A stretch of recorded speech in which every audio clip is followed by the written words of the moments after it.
të kronikës informative. Presidenti Donald Trump thotë se përshërton një propozim të ri iranian për t'i dhënë fund luftës. Emiratet Bashkuara Arabe, Irani ka paraqitur një propozim të ri ndaj Shteteve të Bashkuara duke kërkuar që të gjitha çështjet mes dy vendeve të zgjidhen brenda 30 ditëve, që lufta të përfundojë përfundimisht, jo thjesht të zgjatet armëpushimi.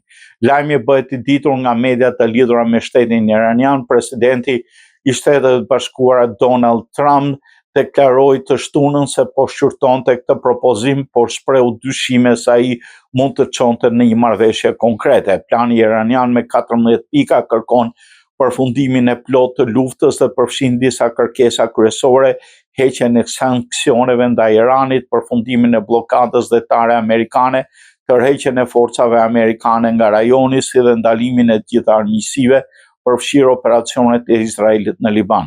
Ky propozim është një përgjigje ndaj planit amerikan me 9 pika. Sipas raportimeve, Irani ka dërguar përgjigjen e tij përmes Pakistanit, i cili ka ndërmjetësuar edhe më parë bisedimet mes dy vendeve. Zyrtarët pakistanez bën të ditur se përpjekjet për negociata po vazhdojnë dhe se inkurajohet një dialog i drejt për drejt mes Washingtonit dhe Teheranit. Ndërkohë, presidenti Trump kishte refuzuar një propozim të mëparshëm iranian gjatë javës për kontakte diplomatike që kanë vijuar me armëpushimin e brisë të javor, e deri tani duket se po mbahet. Në zhvillime të tjera, ministri i jashtëm iranian Abbas Araghchi zhvilloi një bisedë me homologun e Omanit Badr al-Busaidi, i cili ka ndërmjetësuar raundet mëparshme negociatash mes Shtetit të Bashkuara dhe Iranit. Nga ana tjetër, SBA ka propozuar një plan të ri për rihapjen e ngushticës së Hormuzit, një pikë kyçe në hyrje të Gjirit Persik, përmes së cilës kalon 1/5 e tregtisë botërore të naftës dhe gazit natyror. Megjithatë, Irani ka deklaruar se nuk do të tërhiqet nga qëndrimi i tij mbi këtë ngushticë strategjike.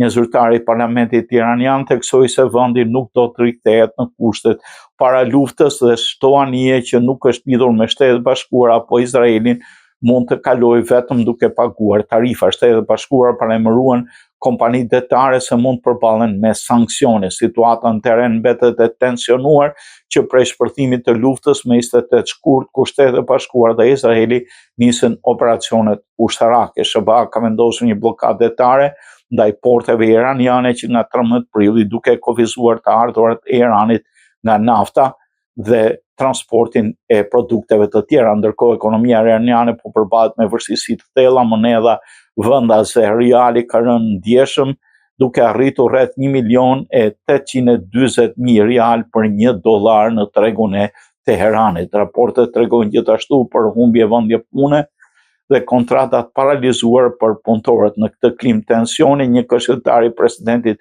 iranian theksoi se SBA dhe Irani e shohin veten si fitues të luftës dhe për këtë arsye nuk janë të gatshëm të tërhiqen lehtë nga pozicionet e tyre.